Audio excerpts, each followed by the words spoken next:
Hello and welcome to this Broad Street Hockey Short. I am Ryan Gilbert here, joined today by Thomas Williams. How we doing, Tom? Tommy? Anyone call you Tommy? Only my grade school teachers that didn't know me called me Tommy or Tom because I've just always been a Thomas. Yeah, But yeah, it's going pretty well other than being called Tommy. yeah. No, all right. Because I was thinking about we always be like, oh, Thomas or Holmes in the chat. We never like Yeah, yeah. Tom or Tommy. So I was wondering about that. No, just Thomas. It's just plain and normal. Yeah, I mean, easy enough there. Very, very classic. Yeah. Yeah, we wanted to hop on here today to discuss the very exciting Flyers cuts from training camp that they announced on Wednesday morning. None of them really too important or exciting whatsoever or surprising. You wrote up the article on broadstreethockey.com earlier on Wednesday, so make sure you guys check that out there. Kind of newser up there with some good information on each of these guys we'll be running through today. Yeah, so I guess what hit you the most from the cuts today? I think overall it was kind of the expected first cut that you usually see at these training camps. You see the guys that are kind of on the outside go back to junior hockey just to get they were able to just get a taste of the NHL.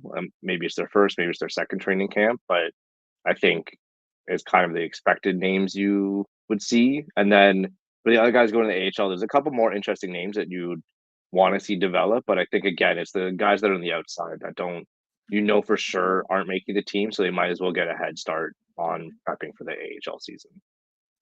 Yeah, that's pretty much what it was. And then after they announced the cuts, I know Jackie Spiegel tweeted out the groups that the Flyers had for there, and like you look at those guys, and like yeah, it makes sense that those guys stayed up over the people that players that they sent down, especially the ones that they sent back down to juniors. Sent 5 back down to juniors, including 2 players that were released from their amateur tryouts, and then 9 back down to the AHL for the Phantoms, who I guess their training camp starting soon. So get those guys Mhm. down there. First and foremost, I think the not surprising, but the guy I think we saw the most of this training camp due to the Alexei Kolosov situation was Carson Bjarnason, going back to the Brandon Wheat Kings in the WHL, second round pick from last year, 51st overall, 6'3" goalie.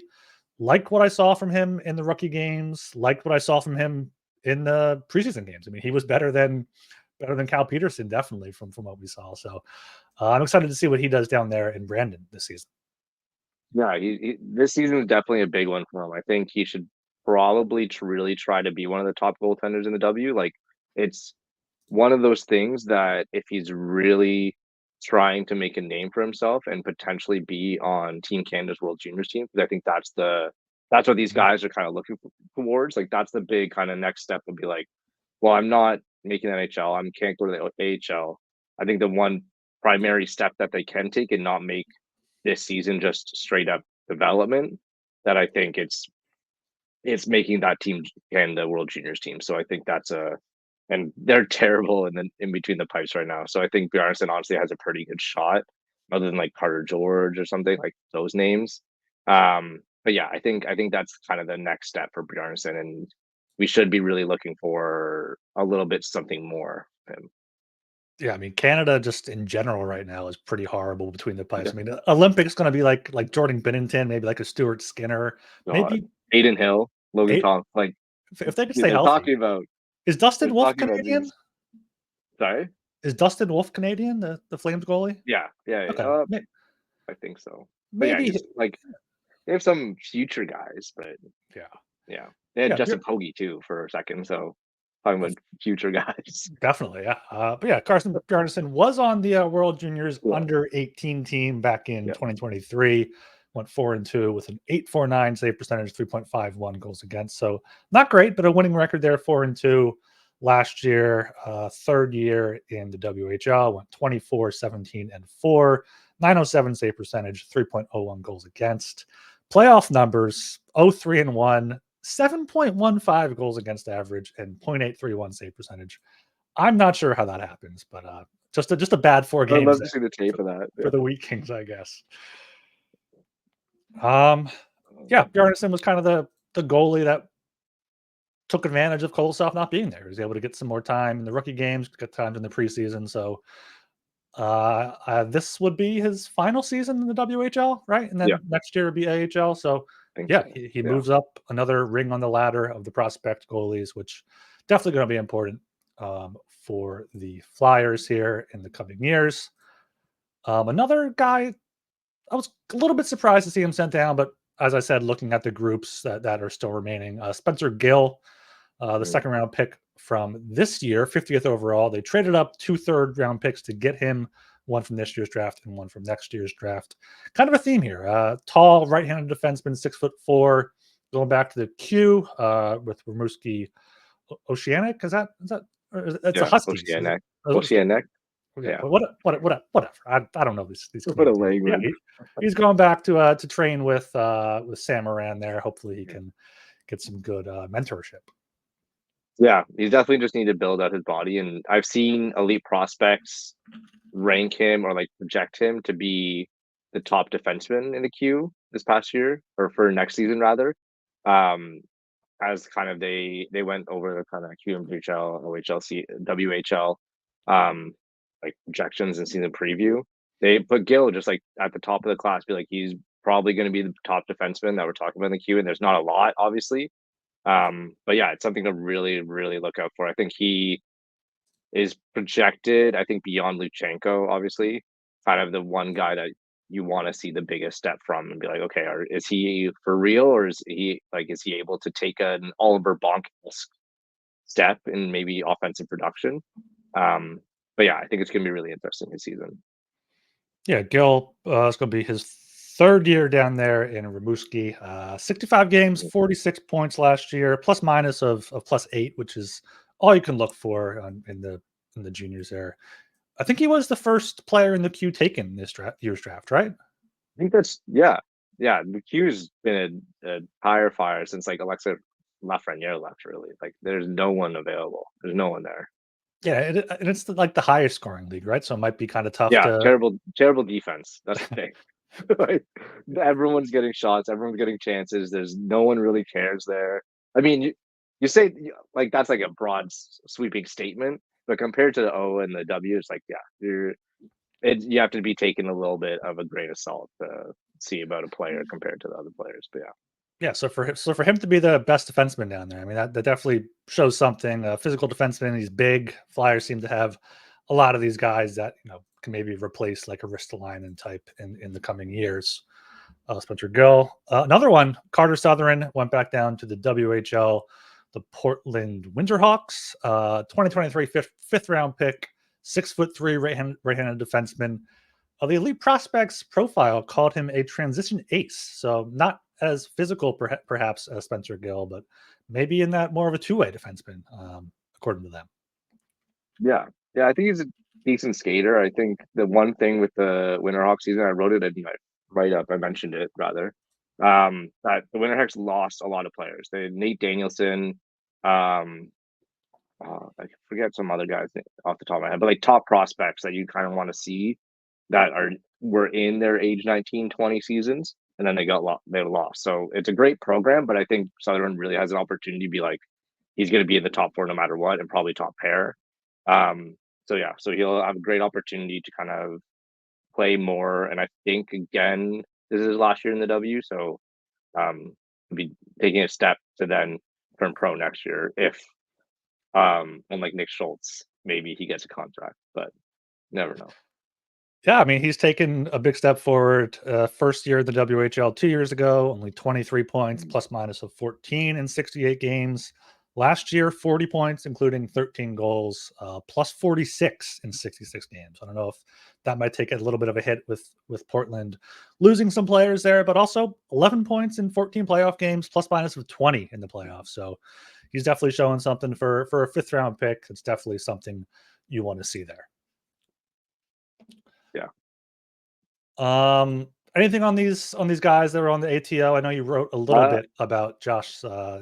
Zareski, who's also Zareski's from an Portland. interesting one because I think so. He's just 18 years old. He's one of the classic like guys that weren't drafted and then invited to a training camp kind of deal. So it's really interesting that he might.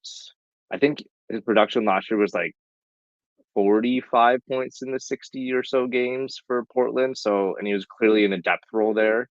Um, so again, with Portland losing a lot of players, especially at forward, then maybe he'll be getting a good jump, and then he could maybe be a 19-year-old that gets drafted in the first, like in the third or fourth round or something. And the Flyers now have a little bit of a jump ahead of other teams, seeing him and talking to him and working with him.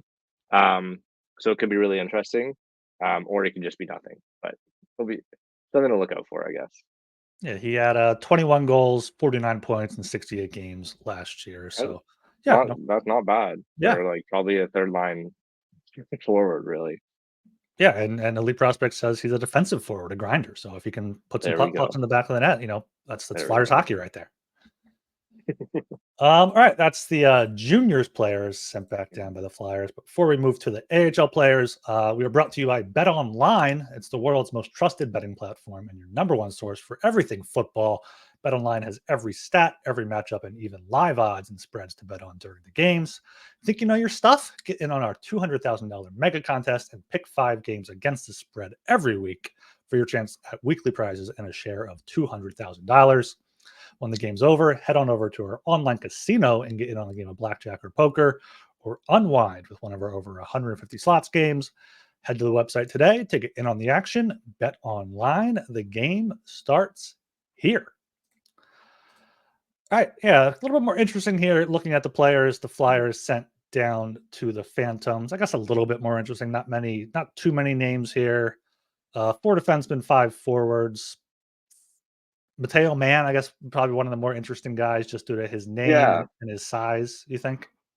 yeah. Like of the defensemen that were taken down, like Man, Emil Strunard, Ethan Sampson, Sam Sedley. Like I think we don't need to go over those other three names. Samson's a little bit of an interesting one, but it's not really like it's anything. He already played his first season in the AHL, so I think we already have a little bit of a look into him. But Mateo Mann's like was an overager taken in 2023, and then he quickly now he's turning pro, and I think it's he's like labeled as a physical guy, decent size, and now he gets to really test it because in junior hockey you could bully a little bit of players, and now he'd be playing pro.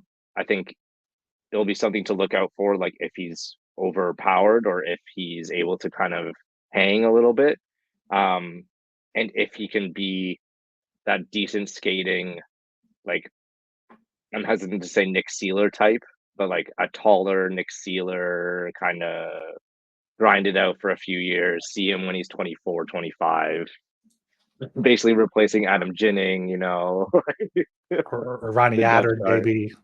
Yeah, perfect example. Yeah, just that level of player. Yeah, another big boy, 6'6", Yeah, right-handed. Flyers have a lot of these guys. Yeah, it's going to be interesting to see how he does first taste of pro hockey. Or he got one game with the Reading Royals last season, so not his right. first taste, but his first full season, first Yeah, more than one game.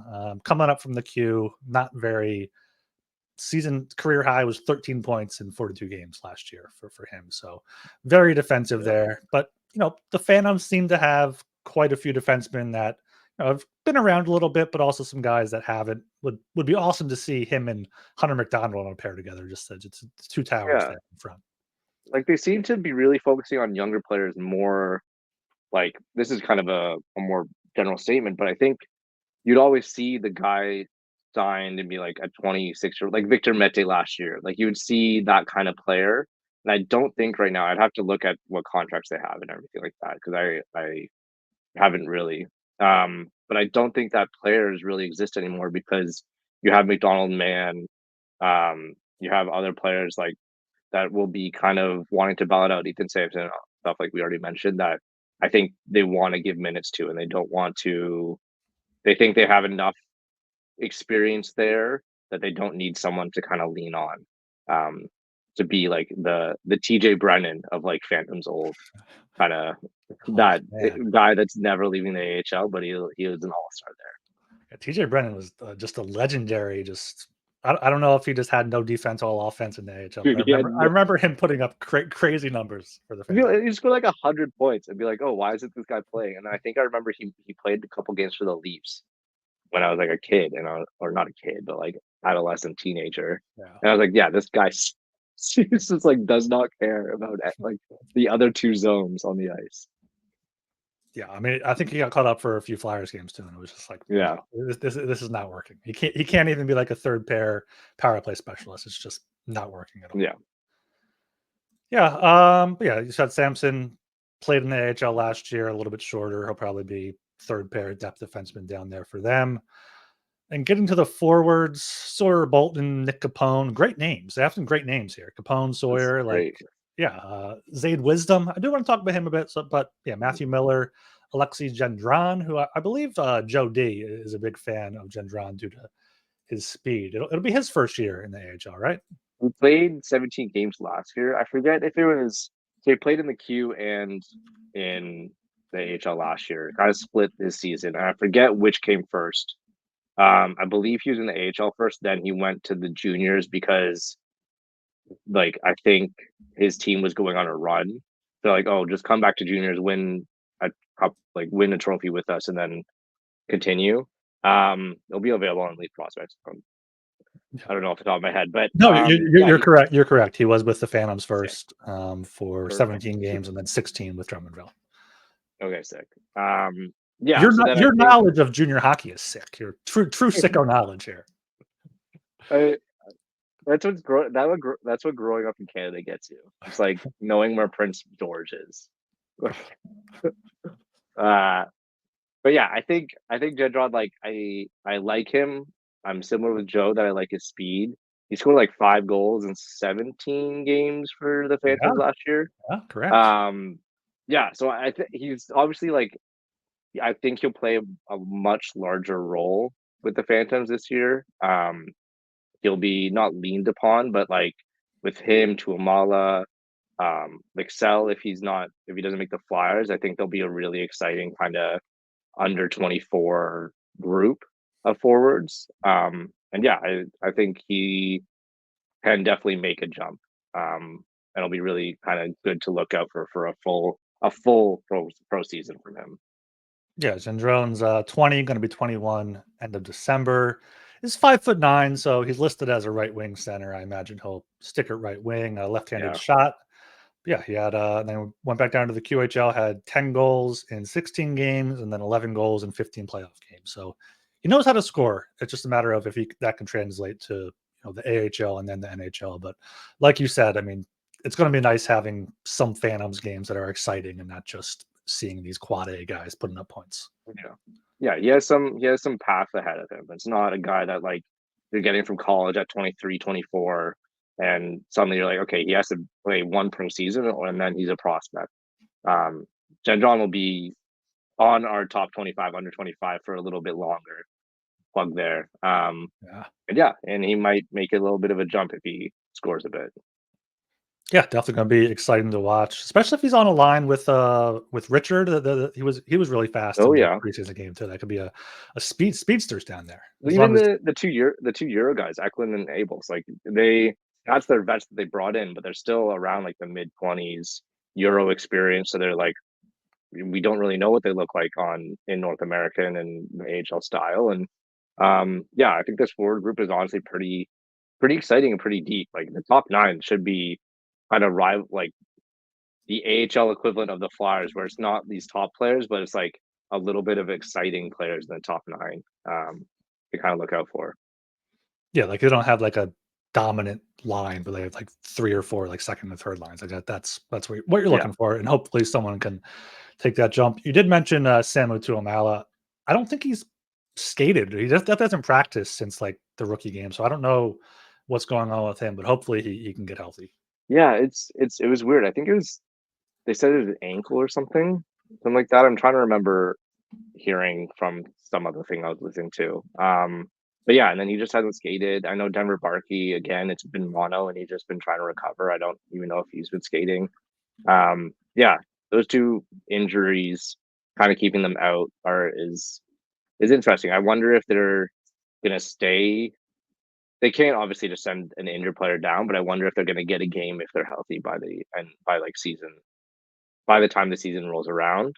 Um, if they're going to get in a preseason game or something like that. But Tuamal is like, I think I hated the pick, but he's definitely grown on me as like a player that has speed and could be like a middle six winger. That hopefully just learns another thing, a secondary talent other than speed and decent perimeter shooting. Yeah, it just sucks because like the Flyers have a bunch of those guys, like Brink, Yeah, Farabee, like like Bobby. Yeah, yeah, it's he's just just a it's just taller Bobby Brink that's like a little bit faster, like yeah. or way faster. But Yeah, I just did a quick Twitter search for Tuamal's name. Nothing about his injury, yeah, just undisclosed. And he played both games, I think. I mean, he scored the overtime winner in mm-hmm. the second one. So maybe it was something after the game, like he couldn't. I don't know. Maybe I guess it has to be lower body then. It's not nothing too bad there. But Yeah, yeah, I did want to touch on Zayd Wisdom just because I was so excited for him back a few mm-hmm. years ago when he made his AHL debut. He had 18 points in 28 games in the 2021 season. Went back down to the OHL because that was the the COVID season they could play in the OHL. Then came back past 2 years. He's had 13 points in 94 games. Like, just, I don't know. He was never really a top prospect, fourth round pick in 2020, but I thought he could at least have some bottom six hopes. like it was so exciting when he was 18 and not made the team, but he was forced on the team, like with Forster, and like scoring so much because he was a teenager and because the OHL wasn't playing. So like it was super exciting. And then it just I guess it ended up just being like a crazy high percentage of and him just feeling himself. And since then it's just been a whole lot of nothing. Yeah, I think it'd really be his goal should honestly just be like an AHL regular and not be scratched and not like go get demoted down to the E. Mhm. Um, yeah, I think the bar's pretty the bar of expectation is low for him, but I want him to succeed so bad. Yeah, he did avoid the ECHL last year. Year before, he Mhm. played 6 games down there and 11 more in the playoffs. So, maybe he'll get bumped out by some of these guys coming up like Tuamala and these European guys, but, maybe we'll see. We'll see what he's got. Yeah. Okay. Anything else on any of these players? Any upcoming No, cuts you see you should see here? no, I'm not gonna be spouting off about Sawyer Bolton or anything like All that. right. Yeah, Flyers cut their training camp roster to 44 players. They Yeah. got preseason games coming up Thursday and Saturday, both at home, and then Monday on Long Island, and then Tuesday against in Boston. So maybe see next cuts early next week after those games, and then kind Yeah. of get that roster down for the preseason finale on Thursday. Yeah. I think Phantoms camp opens this weekend. I think our Saturday or Sunday or something. So there's two preseason games until then. So we'll probably see more players get cut that are destined for the AHL. Like if you see Ronnie Attard get waived on this weekend or something like that, I think that'll probably be happening. But yeah. Yeah, the Flyers can definitely sneak Ronnie Attard through now. I'm pretty sure. Oh yeah. Yeah, Yeah. yeah, I think yeah, it's wild. But yeah, that's yeah. it's another conversation. Yeah, if you guys haven't checked out the piece Thomas wrote on Oh Tuesday, yeah. yesterday, check out his Yeah. Ronnie Attard might have played himself out of being a Flyer because he was one of the probably the worst player on the ice against Oh yeah. the Habs. It I hope he gets another game in just because like I want to see something else, not just the lasting memory of him being in front of the net and just being like his puck just scooped off from a Habs player and then just quickly tucked in. I don't want to remember that. I don't want to think about that when I think about his name anymore. Um, but I will if he doesn't get into another game. So Yeah, I think they owe it to him to get at least one more game, especially with what 3 coming up in like 6 days or yeah, something. Like I'll get him in there, but yeah, yeah. Risto maybe doesn't need to play too so much. Like he's play fine. one more game or so. Just stay healthy. He looked great today in practice against Jetluchenko. There Hopefully, you some go. other NHL GMs were watching that clip. Yeah. Okay, it's going to do it here for this Broad Street Hockey short. Make sure you are subscribed to the Broad Street Hockey podcast, Apple, Spotify, Podbean, YouTube. Subscribe everywhere. We appreciate the support. Going to try to get some more content like this out throughout the preseason and going into the season. Follow on Twitter as well at BroadSTHockey. And Thomas, where can people follow you? I'm on Twitter at Sludge Williams, and of course, I'm writing at BroadStreetHockey.com, which you should subscribe for 16 cents a day. 16 cents, nothing. Subscribe for 16 cents a day. You can feed some starving bloggers. That's it. There you go. Yeah, you can follow me on Twitter at rgilbertsop. Also on Blue Sky, Ryan Gilbert there. Not been there too much, but we got to get off Twitter at some point. at some point. Yeah. All right. Until next time. Thanks for listening.